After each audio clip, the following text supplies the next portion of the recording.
Ошо бизден балыкчы Бакынбай Каракал автожол экен, ошо 0.7 чакырымга билет бөлүп айтабыз. Мына бул болсо бул балыкчыдан баштап Аксайдын башталышына чейин келет. Анан буну болсо экиге бөлгөнбүз да, ошо 0-дан 25ге чейин. Мына бул биринчи бөлүк. Анан экинчиси болсо ошо 25тен 71 чакырымга чейин. Бул 1А бөлүгү да. Биякта болсо азыр 18 км төшөлдү. Биякта болсо ошо жолдун болсо техникалык параметрлери болсо ошо экинчи категориялык жол.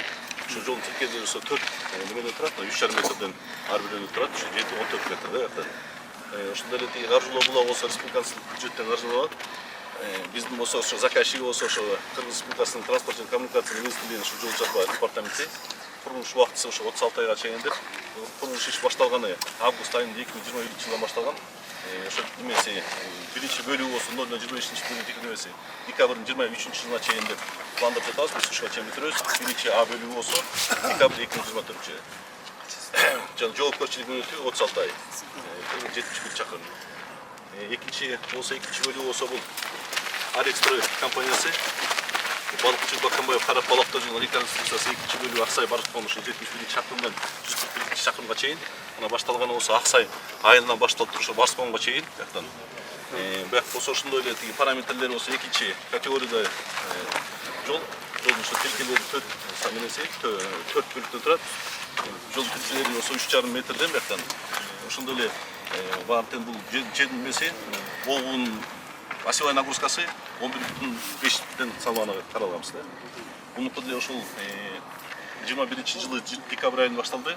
Аяктоо мөөнөтү болсо 2024 декабрында. Ошондой эле жоопкерчилик мөөнөтү 36 ай. Сен чыгасыңбы 24 аягына? Бүтүрөбүз аракет кылып бак прием беребиз, 24 аракет кылабыз. Жетиштүүбү баары эле?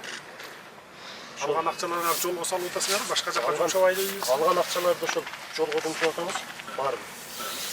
Жанагы 3,9 миллион сом бактан келет. Атап калган формасы ушу жолу. Металл 40 сом эле. Металлды да 95 сомго чейин алган учурлар болду. Азыр 66 сомдон болду азыр. Металлчы. Битум да кымбаттап кетти. Основной баягы жолго битум кетет да. Битум да 2 эсеге чейин кымбаттап. Проценттик соотношение менен алганда 35%дан 180%га чейин кымбаттады. Качан алып атасыңар битумду азыр тоннасы?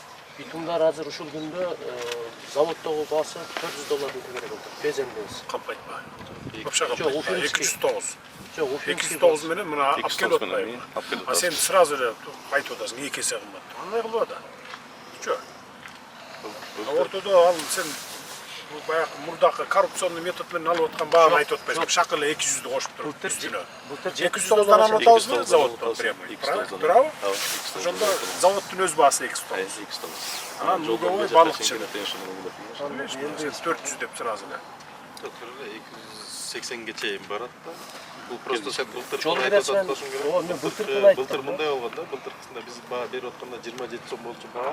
А былтыр 55 сомго чейин чыгып кеткен. Былтыркы баа. Быйыл болсо азыр заготовка кылабыздын возможность бар. 280ден ашпайт. Келгени жана НДС, жолу, ЖД бияк клубовойдон бери тартып бергени максимум ошо.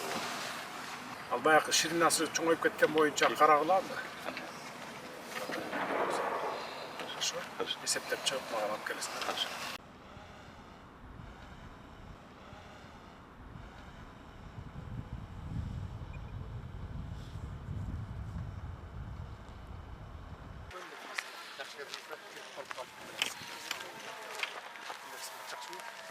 Кыргыз айран навигация эки вариант предлагать этти, Зөтө Касарасына каласы ушул мөөнөтүндө калкалып батырчы. Бирок с удлинением бул жака и бул жака 4 метргечи. Анан ошону азыр бизге бериш керек. Алар заключение.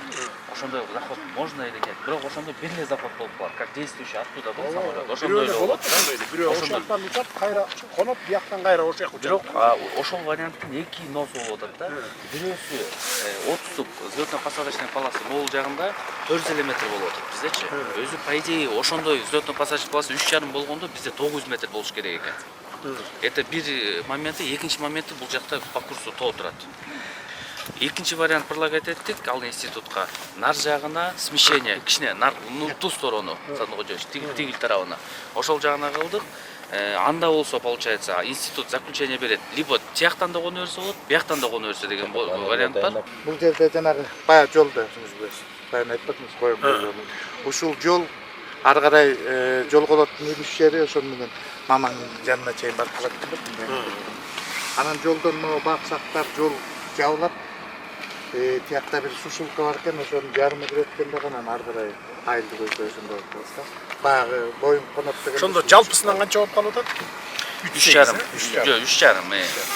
3,5 расчет алып атабыз. Ошондо жана 320 НО деген жаңы, который по всему миру летает, ошолорду кондура алабыз.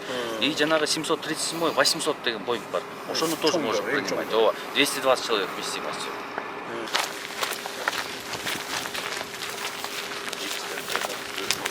В случае увеличения, получается, пропускной мощности бөлүш керек да, если мы будем принимать чоң борттордучу, анан ошого биз карап көрөбүз, подрядчик менен сүйлөшөбүз, если действительно полоса чоңой турган болгондо, биз модульный улуп ичине логистиканы өзгөртөбүз же ичине модульный улуп расширение кылабыз да. Кошсо болот. Анткени мунун пропускная мощность азыр где-то 250 адам бир саатта өтөт турганчы. А если эки борт, например, конуп калса, бир региональный 100 адамдыр, и бир чоң 250 конуп калса, анда бунун нерсеси жетпей калат, э? Мощность жетпей калат да. Ошон үчүн мында көрөбүз дагы, в случае если положительный заключение келе турган болсо, то мында карап көрөбүз биз. Всё. Бул болсо баягы согласованный мурунку жанагы 2/4-төгү взлётно-посадочная полоса. Бул могул жерде көрсөтүп стоянканы рассчитаны Embraer 190 жана 110 100 пассажирлык 4 самолетко меткенбиз да. Анан если бул увеличение болсо, мундагы перронду дагы увеличение чоңойтконго эметебиз да. Караштырабыз. Анткени эки чоң бир эки кичинекей келип калса, может батпай калат. На развертывание, на разворот самолетчу. Ошону дагы анда карап көрөбүз. И, соответственно, бул если аэровокзал өзгөрө турган болсо, мунун инфраструктурасына мощностун дагы кичине көбөйтүш керек да. Ал жагын да карайбыз, коммуникацияларын бар.